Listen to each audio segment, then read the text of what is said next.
February 20th, 2022. Colossians 1:24-29.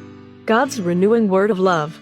Introduction. Colossians 1:24-29. The Apostle Paul describes how he has suffered for the sake of the gospel and affirms that his task, as a servant of the church, is to proclaim God's message. Scripture reading. Paul's work as a servant of the church.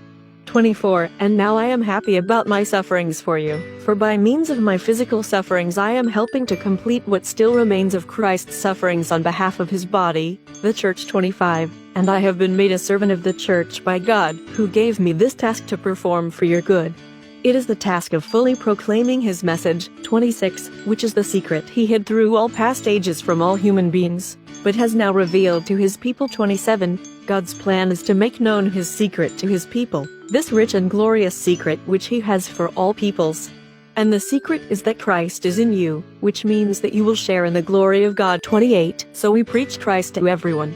With all possible wisdom, we warn and teach them in order to bring each one into God's presence as a mature individual in union with Christ. 29. To get this done, I toil and struggle, using the mighty strength which Christ supplies and which is at work in me.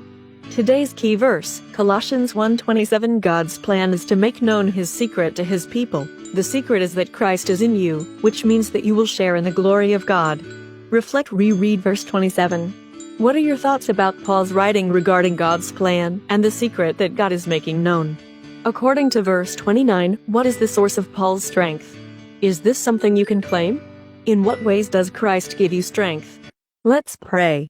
Lord Jesus, thank you for the mighty strength that you provide and which is at work in me.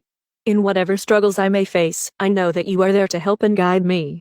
Amen. Tomorrow's reading. Colossians 2:1-19. The Apostle Paul reminds the Colossians to remain united to Christ. Thank you for watching. Please share, like and follow. More blessings to you.